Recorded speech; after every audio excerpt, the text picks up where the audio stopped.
सूचना केवल हमारे विचार हैं, वित्तीय सलाह नहीं। निर्णय लेने से पहले खुद शोध करें। किसी भी लाभ या हानि के लिए हम उत्तरदायी नहीं हैं।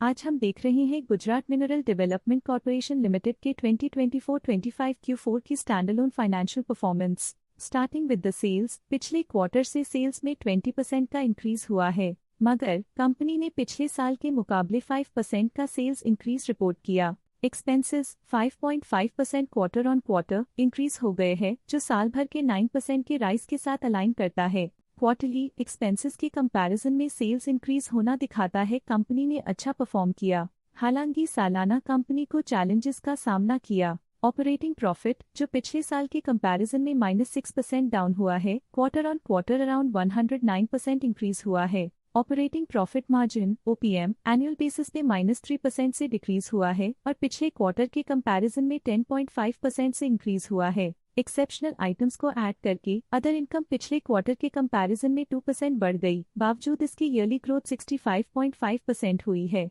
इंटरेस्ट एक्सपेंसेस पिछले क्वार्टर से -87% डाउन हुआ, लेकिन ईयर ओवर ईयर डिक्रीज -93% हुआ है। डिप्रिशिएशन कॉस्ट में 1% का क्लाइम देखने को मिला और ईयरली बेसिस पे 27% का इंक्रीज देखा गया। प्रॉफिट बिफोर टैक्स एनुअली 12% बढ़ा, लेकिन प्रोसीडिंग क्वार्टर से 57.5% बढ़ा है। इस साल कंपनी ने 20% टैक्स पे किया और क्वार्टरली कंपनी ने 21% टैक्स पे किया है। नेट प्रॉफिट ने ईयर ऑन ईयर 10.5% का इंक्रीज दिखाया, लेकिन लास्ट क्वार्टर से 51.5% का इंक्रीज हुआ है। इस क्वार्टर में कंपनी का परफॉर्मेंस काफी अच्छा रहा। वहीं अगर एनुअल एनालिसिस की बात करें तो इस साल कंपनी का परफॉर्मेंस ठीक रहा। अर्निंग्स पर शेयर EPS में साल भर में 0.5% का इंक्रीज देखा गया, लेकिन क्वार्टरली में 51.5% की बढ़ोतरी भी नजर आई। इस क्वार्टर में कंपनी का EPS काफी अच्छा रहा।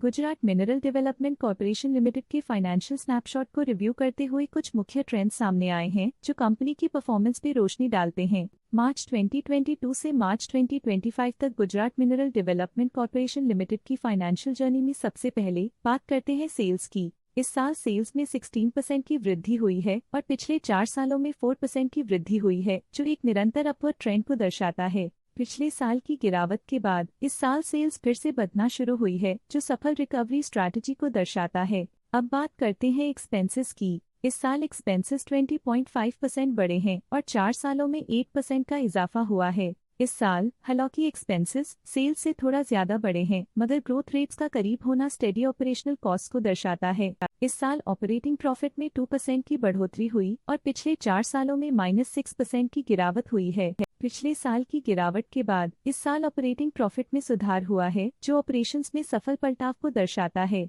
नेट प्रॉफिट का सफर ऊपर की ओर चल पड़ा है। इस साल 12% की चढ़ाई के साथ पिछले 4 सालों में 70% की शानदार वृद्धि हुई है। पिछले साल की सेटबैक के बाद नेट प्रॉफिट में सुधार हुआ है, जो मार्केट ऑपरेशंस में संभव रिकवरी और अडेप्टेबिलिटी को दर्शाता है। इस साल EPS ने ऊंचाइयों को छुआ है 12% की वृद्धि के साथ, जो पिछले 4 सालों में 70% की मजबूत वृद्धि पर आधारित है। पिछले साल की गिरावट के बाद इस साल EPS में वापसी हुई है, जो एक सफल फाइनेंशियल टर्नअराउंड को दर्शाता है। चलिए अब बात करते हैं शेयर होल्डिंग पैटर्न की। गुजरात मिनरल डेवलपमेंट CO की शेयर होल्डिंग रिपोर्ट्स कुछ इस प्रकार की हैं, जो अननोन 2025 के तक चलता है। ये रिपोर्ट कंपनी के शेयर्स की डिटेल्ड जानकारी देता है, जिसमें promoters, promoter groups, foreign investors, public investors और सरकारी एंटिटीज शामिल हैं।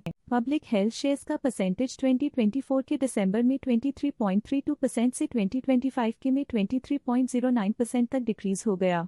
इस डिक्रीज से साफ है कि इस टाइम पीरियड में कंपनी में पब्लिक का हिस्सा डिक्रीज हुआ है। जब कंपनी के शेयर्स का अधिकतम हिस्सा प्रमोटर्स, FII, DII या गवर्नमेंट के पास होता है, तब ये माना जाता है कि कंपनी मजबूत हाथों में है, जो स्थिरता और मजबूत समर्थन को दर्शाता है और इस मार्केट की स्थिरता बनी रहती है। DII डोमेस्टिक इंस्टीट्यूशनल इन्वेस्टर्स ने अपना शेयर होल्डिंग दिसंबर 2024 में 0.74% से 2025 में 0.76% तक इंक्रीज किया। ये बताता है कि डोमेस्टिक इंस्टीट्यूशंस ने कंपनी में अपना इंटरेस्ट 0.02% तक इंक्रीज किया है। FII फॉरेन इंस्टीट्यूशनल इन्वेस्टर्स ने अपना शेयर होल्डिंग दिसंबर 2024 में 1.94% से 2025 में 2.15% तक इंक्रीज किया। ये बताता है कि फॉरेन इंस्टीट्यूशंस ने कंपनी में अपना इंटरेस्ट 0.21% तक इंक्रीज किया है। ये था कंपनी का करंट शेयर होल्डिंग पैटर्न। आइए नजर डालते हैं कुछ प्रमुख DII ट्रांजैक्शंस पर जो मार्केट के डायनामिक्स को रीशेप कर रही हैं। 16 अप्रैल 2025 को ग्रेविटॉन रिसर्च कैपिटल LLP ने 21.7 लाख शेयर्स खरीद लिए 316.56 रुपीस पर यूनिट के हिसाब से, जिसका टोटल था 68.6 करोड़। 16 अप्रैल 2025 को ग्रेविटॉन रिसर्च कैपिटल LLP ने 21.7 लाख शेयर्स बेचे 316.6 रुपीस पर यूनिट के हिसाब से, जिसका टोटल था 68.6 करोड़। 16 जनवरी 2025 को ग्रेविटॉन रिसर्च कैपिटल LLP ने 31.4 लाख शेयर्स खरीद लिए 327.54 रुपीस पर यूनिट के हिसाब से, जिसका टोटल था 103 करोड़। 16 जनवरी 2025 को ग्रेविटॉन रिसर्च कैपिटल LLP ने 31.4 लाख शेयर्स बेचे 327.85 रुपीस पर यूनिट के हिसाब से, जिसका टोटल था 103.1 करोड़। आशा है कि ये DII डील्स के इनसाइट्स आपको स्टॉक मार्केट समझने में मदद करेंगी। आज के लिए फाइनेंशियल सेक्टर में इतना ही। देखने के लिए धन्यवाद। स्टॉक लेटेस्ट न्यूज अपडेट के लिए चैनल को सब्सक्राइब करें और वीडियो को लाइक एंड शेयर करें।